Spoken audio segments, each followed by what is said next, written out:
potential government shutdown. Government shutdown. Clock is ticking on efforts to avoid a government shutdown this week. My question is, why is this happening every few months? Why does the world's largest economic power and the symbol of democracy go through this seemingly humiliating shutdown process? And of course, what are the implications for people, our economy, and the stock market investors like you and me? Let's talk about that.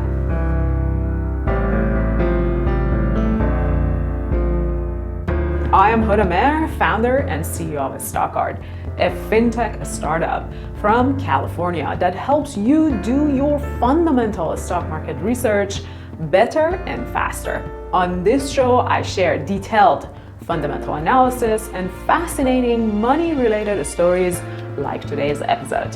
If you are new here, join us by subscribing. First thing first, let's set the stage for today's discussion by clarifying what a government shutdown means. Every year, federal agencies and federal programs receive an annual budget that Congress approves. Basically, the House of Representatives and Senate have a committee that reviews and approves the government's budget each year in 12 different categories. The bill this committee passes regulates the government's expenditure each year. But those 12 bills we just talked about do not cover all of the government's spending. The government has two types of spending: mandatory and discretionary. Mandatory spending represents 2/3 of the government spending and does not require annual voting. For example, military operations or Social Security payments, the Federal Deposit Insurance Corporation, or FDIC, and the Federal Reserve are deemed essential operations and won't be subject to the government shutdown and voting. Even if we talk about a full shutdown, it has nothing to do with 2/3 of government spending. The remaining 1/3 of the spending requires annual voting, the topic of those 12 legislative bills we discussed before. For example, while the military would continue protecting the nation and the country as an essential activity that is differently funded than annual voting, it may not be able to conduct its recruitment events as planned because recruiting events may be non-essential activities during a government shutdown. If Congress cannot agree on the discretionary bills by a specific deadline, the government shuts down its discretionary spending each year. The shutdown means no federal agency or federal program deemed non-essential can spend the discretionary budget until the bill is passed. But why is this happening to the US quite frequently? And why can't we get it together as a nation and avoid this seemingly humiliating shutdowns? On the surface and optically, it appears that the United States is the only country that cannot govern itself and the leaders aren't capable of achieving alignment. We've had 10 full or partial shutdowns of the discretionary spending in the last 4 decades. And this is only a US phenomenon. Other governments in the world may only experience a shutdown when there is a revolution, a natural disaster, or an invasion. That's why when the world hears about a government shutdown in the United States, naturally everyone reacts with horror.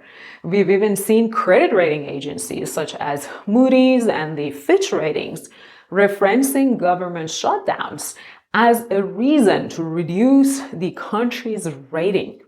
But hang on. As a fundamental investor, we don't take everything we hear at its face value. We tend to dig a little bit. If you dig into this matter, you'll realize the reason this is happening in the United States only is structural and the direct results of the US government's design. The reality is that the government continues to operate in the rest of the world even if their legislative body can't agree on the budget matters. Moreover, according to BBC, in most European democracies, the parliamentary system ensures that same party and coalition controls the executive and legislative bodies. This structure ensures there is no political misalignment that leads to a potential shutdown. In the rest of the world, if the parliament does not approve the head of the government's budget, it triggers a new election, not a government shutdown, and that's a big deal. The government continues to run even in that scenario. For example, in Belgium, the country had no elected government for 589 days between 2010 and 2011 and kept running as usual. Only in the US and after 1980 have government shutdowns become a recurring event and are used by political parties as a bargaining chip. That's because in 1980, the Attorney General of President Carter's administration made it much stricter to continue spending without a budget. Before 1980, if there was a budget gap, the US government continued to operate as normal like most other governments worldwide. Therefore, the shutdowns result from the difference between government structure and design in the US and the rest of the world. Like many things in financial media, the shutdown isn't a wild, horrific situation as the headlines make them seem. But we can't ignore the effect the shutdown has on the nation. There are still undesirable and in some cases damaging consequences to government shutdowns. The obvious and immediate impact is on people employed by the government and non-essential program employees that get out of job. They won't get paid on time for the time period of the shutdown, even though they will be paid once the government gets out of the shutdown. Beyond people's salaries, the impact is not a clear-cut black and white list of what gets shut down or delayed, because as the government goes through a shutdown, each affected agency has to work with the Office of Management and Budget, OMB, to set guidelines around what's deemed essential or non-essential. In the past, quite a few social programs have been impacted by the shutdowns. For example, during the 1995-1996 shutdown, more than 10,000 Medicare applicants were temporarily turned away every day of the shutdown. Many parks operated by national parks remained open during the 2018-2019 shutdown, though no visitor services were provided and damage and trash buildup were reported at many park sites. In 2013, a backlog of 1.2 million income and social security number verification requests delayed mortgage and other loan approvals, and billions of dollars of tax refunds were also delayed. However, the agencies have gotten a better sense of what is deemed non-essential and essential over the years during the last 10 government shutdowns in the past 4 decades. Therefore, mortgage and loan approval processes getting delayed again is very unlikely. Those services have funds appropriated through the Inflation Reduction Act now. Let's move closer to the business of investing and how shutdowns can impact the companies we all like and want to invest in. Immediate implications and macro factors can trickle down to the businesses as a result of the shutdowns. The immediate impact can be on the company's revenue, any sort of governmental registrations, fundraising, and important policy developments. So let's talk about each.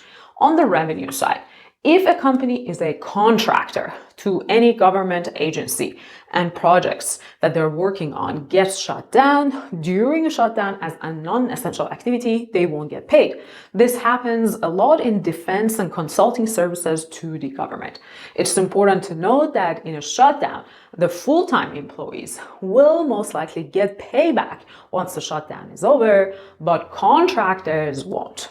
According to the White House website, A shutdown would also make it harder for small businesses to access federal contracting opportunities by halting the processing of applications for nearly all government contracting programs. The next possible impact is on smaller companies' ability to get loans. A government shutdown will halt Small Business Administration SBA loan programs, and application reviews will be delayed. As public market investors, we may not invest in small companies that qualify for SBA loan, but many of them are customers of the companies we invest in. For example, Yelp or Meta, Facebook, work with many small businesses that run ads on their platforms, and their inability to access funding may create short-term delays in payments to Yelp or Meta. It's possible that the SEC delays processing registration statements for companies planning to issue new shares or go public. This is not limited to IPOs either. It can also impact those who want to issue crowdfunding through Regulation A+ if you invest in crowdfunding companies. On that line of thought, any alternative assets that require registration by SEC will be on hold too. While researching this episode, I came across an interesting company named Rally Road that takes luxury cars and luxury assets public as an investment opportunity for individual people. The offering for each car or luxury asset has to be registered individually by the SEC and will be delayed during a shutdown. Registration requirement in general is a non-essential activity. If you are in the business of securitizing loans, for example, a company like SoFi that packages loans it issues and sells them to other financial institutions will be impacted by the shutdown. They may not be able to get permission from the SEC to securitize and package their loans and are stuck with those loans on their balance sheet for the period of shutdown. If the IRS can't verify mortgage applications, financial technology companies working on mortgage or even loan initiations can be impacted, or their work can be delayed. The SEC also processes registration on a new broker-dealer or other trading systems. A government shutdown will delay that registration process, and if it takes too long, some platforms may end up with the risk of running their operations illegally and without registration. The shutdown may impact some segments of the market more than others. For example, the food and site inspections may be delayed in the healthcare or food industries for those waiting for approval from the FDA. The other, maybe the last short-term implication is in policy development. Several committees review the policy requirements and collaborate with businesses in new and innovative market segments such as cybersecurity, anti-money laundering, or cryptocurrency segments. Those reviews and preparation for new policies can be delayed due to a government shutdown. These are consequential impact of a possible government shutdown. However, for the most part, the government shutdown has been inconsequential for the stock market as a whole, with a history of both positive and negative market direction during the last 10 shutdowns. These kinds of delays and impacts are quite short-term by nature. The longest government shutdown lasted 35 days in 2018-2019, which impacted tax refund delays, and even air travel traffic controls were impacted. But it is very rare to say 35 days will make or break the future of any company and the stock market. Hey, there is one more important long-term impact of the government shutdowns that we must discuss today. But before that, because this episode is all about cutting through the media noise and focusing on the fundamentals behind each story we hear on the media, I want to do a fundamental analysis on a small cap company that has been a great investment opportunity so far and has still a lot of room to grow. And I came across this company this week. It's called Telesat Corporation, ticker TSAT. If you are not into investing in individual stocks, use the timestamp below to skip to the last part of the discussion today. Those who stayed to learn about Telesat know that this is not an investment advice, and of course you have to do your own investment research before buying. Let me pull up the company's stock card and we can dig into this company. It looks like a Canadian company that has overperformed the market with bullish sentiment on their value of the stock and some concerns about its financial strength. This visualization immediately tells me that I have to pay attention to the company's financial information that seems to be in trouble, and I need to figure out whether there is a reason that the company's stock is undervalued. But before that, let's see who this company is. Going to the introduction section of the company's stock card, it's a global satellite operator with $160 million in market cap. Interesting to see that cash on the balance sheet is higher than the company's market cap. So there must have been something about this company that has spooked investors in the recent quarters. Going to the financial strength section of the company's stock card, I see that Telesat is struggling with profitability. All its profit figures are declining. We need to understand why that's happening. Let's go to the news section of the company's stock card, even though there is no new news. The news section would tell us some of the recent news surrounding the company in the last few days, even if there's no new news today. The company has had an earnings report call on November 6th. Going to the introduction section, again, I can get the link to the investor relations website and read the latest earnings report to investigate the reasons behind the company's profitability issues. The company's earnings report shows that most losses are due to the cost of repurchasing its own debt. So Telesat has repurchased its debt at a lower cost during the year, resulting in short-term losses, but a better long-term balance sheet. It's also interesting to see that on top of its $700 million revenue, it already has a backlog of more than $1 billion in revenue potential. Based on this quick but very quality detailed research, you can see how you can use the stock card to research a totally new company in a matter of minutes. Like we did today, you can immediately pinpoint where you need to pay attention to and where you must dig further before investing. This is likely a kind of company that is worth researching more that I plan to add to my own watch list. I leave a link to this company's stock card in the show notes so you can continue your research.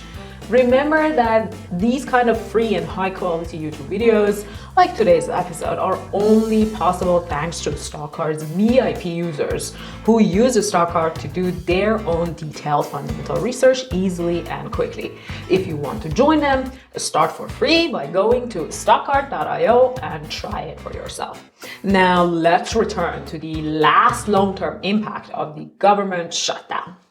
The broader impact of the government shutdown, and perhaps with a more damning impact on the US economy and brand, is how the world sees us. Before researching this episode, I had no idea the shutdown resulted from the structural government design in the US. The chances are most people in the world aren't aware of that either. It looks bad that the government shutdown happens in the US. The overall US economy and the perception of the stability and functioning of the country's government is an important brand image and brand value for the US that the country has cultivated for decades. It doesn't help that rating agencies such as Moody's or the Fitch rating have already downgraded the US government debt, citing the government shutdowns as signs of governing challenges and inability to reach agreement in a timely manner. Shutdowns are bad for the US image, and it's a bad thing for all companies that operate under the brand image and umbrella of the US economy. Talking about the brand image and the rating agencies downgrading US debt reminded me of another episode I published on Fitch Ratings' last downgrade of the US debt. That's a good episode that goes with today's discussion. Link to that episode is in the show notes. I'll see you next time.